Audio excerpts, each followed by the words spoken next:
Good afternoon and welcome back. I'm Marcus Peter. The University of Sussex has just published a toolkit to enable political and legal action to grant rights to trees. Now, it's consistent with the radical environmentalist activism that we're seeing in many universities, Harvard Law being one among them.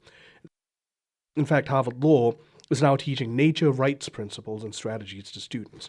We're joined by my friend Wes Smith of the Discovery Institute, Chair and Senior Fellow at the Discovery Institute Center on Human Exceptionalism, and host of the Humanized podcast, prolific author and speaker on matters of human exceptionalism. Wes, thank you for joining us. How are you? Marcus, good to be with you again. Thank you. Our work is never over when it comes to this front, and in that sense, that's a good thing. We're furthering the conversation, but, boy. So tell us about the toolkit, University of Sussex. Yeah, and I think people should not kind of just roll their eyes and say, oh, it can't happen here, ha, ha, ha, because 3 years of effort was put into this, quote, toolkit. It's 186 pages long. It is, I wrote about it for National Review, just touched on it. It actually lays out a plan of action that will eventually, if they succeed, turn trees into persons and rights-bearing beings. And I think that your audience would benefit from understanding that this is neo-paganism. Yep. And they're quite explicit about it. It's indigenous people, mysticism, this kind of thing. Let me read from the introduction. Alongside economic and functional values, many belief systems recognize trees, woodlands, and forests as living, sacred, intelligent beings. In pagan, Celtic, and many indigenous worldviews, trees are ancestors, teachers, and kin. Such worldviews align with the rights of nature movement, which recognizes nature not as property, but as a rights-bearing community of life. In other words, all of this is actually based on mysticism and irrationality. I mean, trees are alive, but they're certainly not sentient or intelligent. And if you want to think of them as our kin, well, that's a religious belief system. And I don't think most people will share it. But the people who are pushing rights of nature are dead serious about this. And somebody is paying them a lot of money to do this because, as you noted, there are a lot of law schools that are setting up rights of nature clinics because they're preparing the ground. They're preparing the ground for litigation to come and laws to be enacted, which are already being enacted, to push this and destroy the concept of human exceptionalism. Because, if everything has rights, nothing has rights. And basically this says the nature rights movement, and certainly the trees rights, basically says human beings are just equal at best with trees. The energy, the commitment, the drive behind the nature rights activism movement, it's very clear that there's a strain of the anti-Western, anti-Christian paradigm involved. I want to ask if you could speak to that. Yes, it's very clear. Human exceptionalism is based on Judeo-Christian concept of universal equal dignity for every human being. That's the backbone of the West. That kind of Christianity mixed with a certain rationalism and so forth, along with some Greek philosophy, has led to the freest, most prosperous time, several 500, 600 years in human history. And it is what these people despise. And you'll notice, Marcus, they never go after communist countries or socialist countries that have terrible environmental records. I've been to China. I don't know if you have. You can smell the air in China. And yet you never see this kind of crackers, let's be honest, advocacy being pushed there because the Chinese are not about to give rights to nature and impede their ability to exploit natural resources. They won't even give rights to people. That's right. And in fact, you highlight an extremely crucial point that all of this is only possible because of a perversion of the rights and freedoms that we have here in the post-Christian West.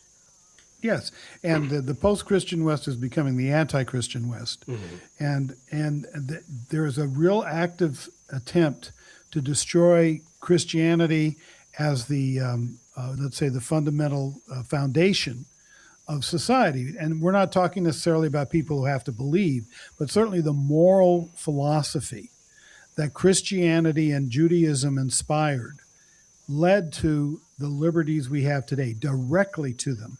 And you don't have to take my word for it. There's a book out called Dominion. I think it was written by Tom Holland, who is not a believer. And he basically says that Christianity was the essential element that led to Western civilization.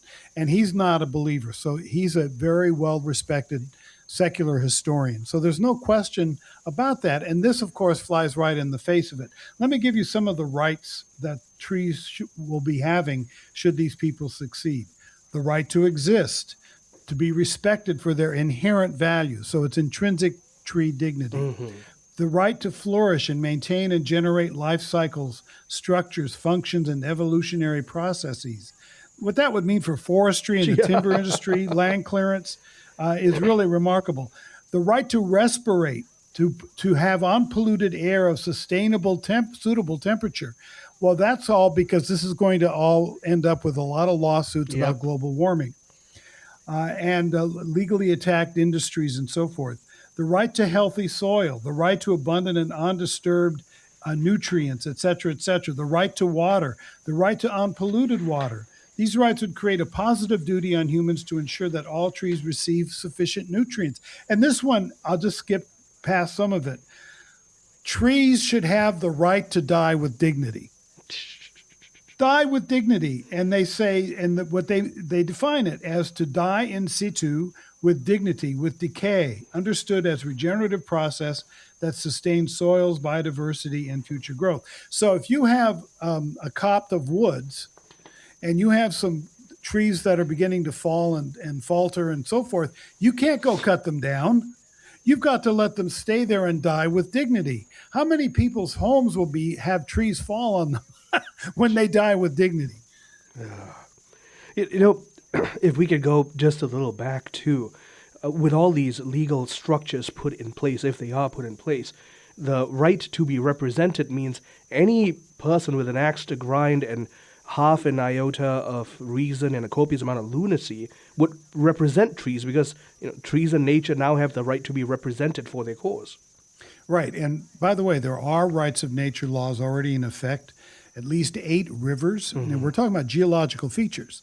At least 8 rivers have been declared to be persons with rights, 2 glaciers, a mountain in New Zealand, waves in a bay, I think in Spain, a species of bee in Peru. And more than 30 U.S. municipalities have created rights of nature laws. And most of the time, these laws say anyone who believes nature's rights are being violated can sue.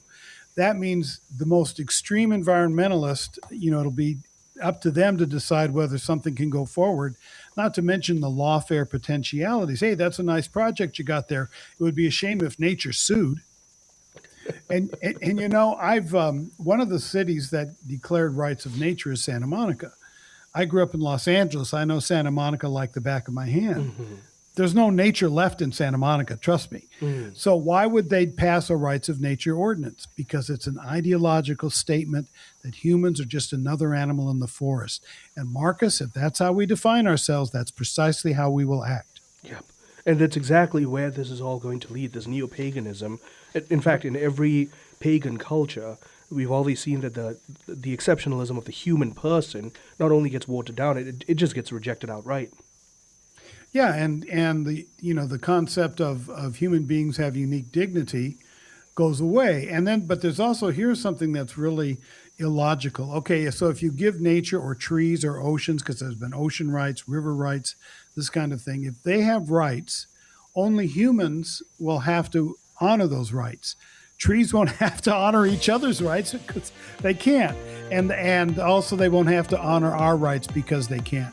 So it kind of proves human exceptionalism, putting incredible burdens on human beings to be so self-sacrificial we harm ourselves. Wes, thank you so much. We will continue these conversations. My guest has been Wes Smith. He is Chair and Senior Fellow at the Discovery Institute Center on Human Exceptionalism. And we've been talking about law schools pushing nature rights and how that harms humans.